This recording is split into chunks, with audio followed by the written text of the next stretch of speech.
जय श्री राम दोस्तों, स्वागत है हमारे यूट्यूब चैनल समृद्धि में। दोस्तों, आज मैं आप लोगों को मार्गशीर्ष के कृष्ण पक्ष में पड़ने वाली उत्पन्ना एकादशी के बारे में बात करने वाली हूँ कि इसका व्रत आप लोग को कब रखना है।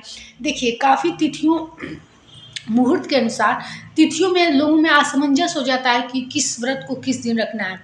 ऐसे में आप लोगों को मैं शुभ मुहूर्त बताऊंगी कि कब आप लोग को व्रत रखना है, कब आप लोग को पूजा करना है और कब आप लोग को पारण करना है। 11 कब की है ये भी बताऊंगी। उत्पन्ना एकादशी का व्रत रखा क्यों जाता है, तो ये सब इस वीडियो में बताऊंगी। तो वीडियो को ध्यान से सुनिएगा दोस्तों, क्योंकि एकादशी का व्रत कहा जाता है महाव्रत है। सभी व्रतों में सबसे बड़ा व्रत माना जाता है।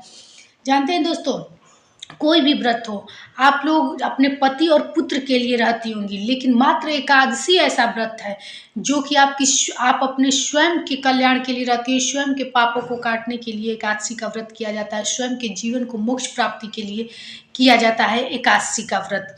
बाकी सब व्रत पति और पुत्र के लिए लोग रहते हैं, तमाम ऐसे व्रत हैं। तो दोस्तों, उत्पन्ना एकादशी को माना जाता है कि इसी दिन एकादशी माता का जन्म हुआ था, जिससे नाम इसका उत्पन्ना एकादशी पड़ा। ये मार्गशीर्ष यानी अगहन मास के शुभ कृष्ण पक्ष की एकादशी कही जाती है। इस आज के दिन उत्पन्ना माता का भी पूजा किया जाता है। विष्णु भगवान के जैसे विधिवत पूजा पाठ किया जाता है। तो चलिए आप लोग को बता दूं कि शुभ मुहूर्त कब है जब आप लोग को व्रत रहना है। देखिए दोस्तों, कहा जाता है जिस व्रत को उदया तिथि प्राप्त कर ले उसी व्रत को रहा जाता है। लेकिन इस बार का जो तिथि है वो दोनों उदया तिथि प्राप्त कर रहे हैं। लेकिन जो 8 तारीख को है, कब प्रारंभ हो रही है ये भी जान लीजिए। जो प्रारंभ हो रही है 5:46 पर सुबह 8 तारीख को, और समाप्त हो रही है 9 तारीख को 6:31 पर एकादशी तिथि समाप्त हो जा रही है। ऐसे में कुछ लोगों का जैसे मतभेद है कि मतलब उस दिन भी उदया तिथि है तो 9 तारीख को व्रत रह लें, तो 9 तारीख को 6:31 के बाद द्वादशी तिथि लग जाएगी। ऐसे में आप लोग को उत्तम फलदायी रहेगा व्रत। आप लोग बिना संशय किए हुए 8 तारीख को ही एकादशी का व्रत रहिएगा। देखिए दोस्तों, समृद्धि आप लोग को जो अपने ज्ञान के अनुसार बताती है वो पूरी पुष्टि के बाद मैं आप लोगों को तिथियों की जानकारी देती हूँ, ताकि आप लोग को कोई मतलब उसमें असमंजस ना हो, कोई संशय ना हो।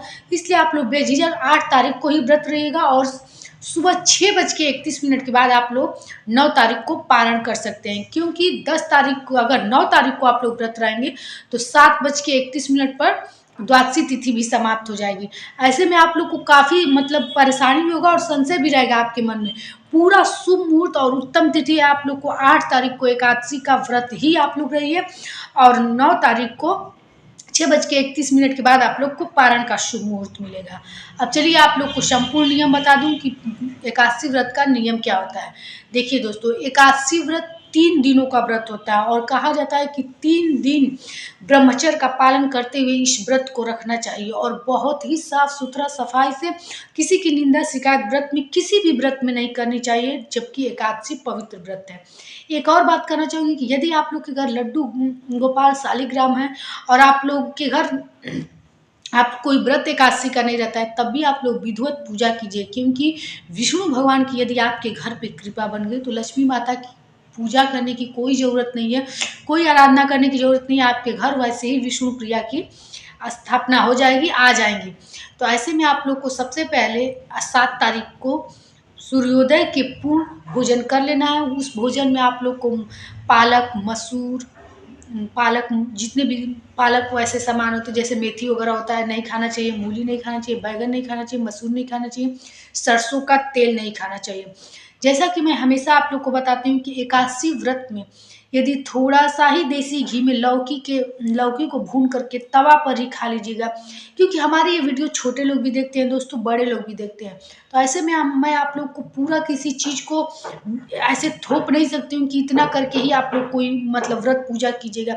इसीलिए मैं अपने वीडियो में आप लोग को बार बार समझाती हूँ कि थोड़ा सा ये चीज़ लेकर के तवा पर भून कर खा लीजिए, ताकि जब इतना बड़ा व्रत आप लोग रहते हैं तो आप लोग को व्रत का पूरा लाभ मिले और जो भी उसका नियम है पूर्ण हो जाए। क्योंकि दोस्तों देखिए, कभी कभी तो क्या होता है, किसी का छोटा सा ही कोई बाधा रहता है और छोटे ही पूजा से कट जाता है। लेकिन कभी कभी किसी का दुर्भाग्य इतना बड़ा रहता है कि बड़ा पूजा जाप करने से भी नहीं करता है। ऐसे में आप लोग इतना बड़ा व्रत रहते हैं तो उसमें कोई त्रुटि मत किया कीजिए। सबसे पहले तो सूर्योदय के पूर्व आप लोग चावल मत खाइएगा और कोई भी भोजन कर लीजिएगा 7 बजे, मतलब कि सूर्यास्त से पहले। सूर्यास्त के बाद सिर्फ आप लोग फलाहार करेंगे और अगले दिन 8 बजे ब्रह्म मुहूर्त में, 8 तारीख को ब्रह्म मुहूर्त में जग करके स्नान कीजिएगा, अपने घर में हल्दी गंगा जल का छिड़काव कीजिएगा। इसके बाद से आप लोग लड्डू गोपाल शालिग्राम जो भी हों उनको पंचामृत से स्नान करा करके पीले चंदन से सजा दीजिएगा, पीले फूल की माला चढ़ा दीजिएगा। और आज के दिन सभी देवी देवताओं का व्रत रहता है, इसीलिए तो एकादशी को महाव्रत कहा जाता है। और भूल कर भी आज के दिन कोई व्रत किसी के घर कोई रहे न रहे, चावल मत खाइएगा, नहीं तो किसी भी देवी देवता का आप लोग पूजा पाठ करते होंगे सब खराब हो जाएगा, कोई फलीभूत नहीं होगा। एकादशी का दिन इतना पावन माना जाता है कि आज के दिन चावल मत खाइएगा, क्योंकि सभी पूर्ण फल का नाश हो जाता है। इसके बाद से आप लोग व्रत नहीं भी रहते होंगे तो अपने लड्डू गोपाल शालिग्राम को स्नान करा करके पंचामृत से और फल का भोग लगाइएगा, क्योंकि अन्न का भोग आज के दिन नहीं लगाया जाता है। और एक दिन पहले ही आप लोग तुलसी दल तोड़ करके रख लीजिएगा, क्योंकि आज के दिन तुलसी दल तोड़ा नहीं जाता है। ऐसे में यदि आप लोग से भूल हो गई, तुलसी दल आप लोग नहीं तोड़े हैं तो कोई बात नहीं, तुलसी की माला है तो स्पर्श जरूर कराइएगा, नहीं तो उसके बिना आप लोग को विष्णु भगवान का जो भोग होता है वो पूर्ण नहीं माना जाता है। इसके बाद से आप लोग को पूरा दिन फलाहार पे ही रहना है। जानते हैं कि एकादशी के व्रत में अन्न का सेवन नहीं किया जाता है। फलाहार के बाद अगले दिन 6:31 यानी 9 तारीख को 6:31 के बाद आप लोग को पारण का शुभ मुहूर्त मिल रहा है। द्वादशी तिथि का नियम क्या होता है दोस्तों, कि उस दिन सिर्फ 2 बार भोजन किया जाता है, या तो आप लोग पारण के पहली बार करें और दोपहर में करें, शाम को करें, रात में करें, सिर्फ 2 बार किया जाता है। और पहली बार जब आप लोग भोजन कर रहे हैं तो उसमें चावल नहीं रहना चाहिए, सरसों, मसूर, बैगन, मूली इत्यादि ये सब चीज़ें नहीं जानी चाहिए। उसके पहले पारण से पहले आप लोग को अपने खाने का गौअग्रासन, कोई भी व्रत हो दोस्तों, छोटा या बड़ा, गौअग्रासन बिना आप लोग का व्रत का पारण जो होता है वो पूर्ण नहीं माना जाता है। इसलिए जो भी आप लोग भोजन कर रहे हैं उसमें से थोड़ा थोड़ा आप लोग भोजन निकाल लीजिएगा। और उसके पहले आप लोग दान के लिए बता दूं कि इस महीने में क्या दान करना शुभ होगा। देखिए दोस्तों, वैसे तो आप लोग तांबे का कोई पात्र अगर दान करें तो सबसे अच्छा माना जाएगा, क्योंकि इसके बाद लगता है जो खरवास में आप लोग को मैंने एक वीडियो भी डाल रखी है, चेकआउट कर लीजिएगा दोस्तों। एक रिक्वेस्ट भी यहाँ पे आप लोग से है कि यदि हमारी वीडियो अच्छी लगती हो तो एक छोटा सा लाइक बस करना रहता है, आप लोग लाइक कर दिया कीजिए, क्योंकि आप लोग के लिए बहुत मेहनत से मैं वीडियो बनाती हूँ। लोग अपना कीमती टाइम निकाल करके और आप लोगों को हर तिथि, हर पूजा पाठ की आप लोग को संपूर्ण जानकारी देती हूँ, और आप लोग को बिना संशय किए हुए तिथियों की जानकारी देती हूँ, क्योंकि आप सभी जानकारी ले करके मैं सोचती हूँ कि हमारी तिथियाँ कभी गलत आप लोग तक न पहुँचे। तो ऐसे करके दोस्तों आप लोग चैनल को सब्सक्राइब भी कर दीजिएगा, ताकि किसी भी वीडियो की नोटिफिकेशन आपके पास पहुँच जाया करे। तो तांबे का कोई पात्र हो, कटोरी ही हो, छोटा सा लोटिया जिससे जल दिया जाता है, वो तो दान कर देंगे तो अति उत्तम है। लेकिन हम बार बार कहते हैं कि हमारे वीडियो छोटे बड़े सभी लोग देखते हैं, कुछ ना हो आप लोग के पास तो कुछ मुद्रा ही दान करके तब जा करके अग्रासन निकाल करके पारण कीजिएगा। ये होता है एकादशी तिथि का। अब आप लोग को दोस्तों एकादशी तिथि के दिन ओम नमो भगवते वासुदेवाय का मंत्र का जाप कर सकते हैं। सबसे अच्छा होता है कि विष्णु सहस्त्रनाम का पाठ यदि शाम को घी का दीपक प्रज्वलित करके और आप लोग एकादशी के दिन पढ़ देते हैं, निश्चित रूप से दोस्तों आप लोग की जो भी परेशानी घर की रहेगी धीरे धीरे समाप्त हो जाएगी।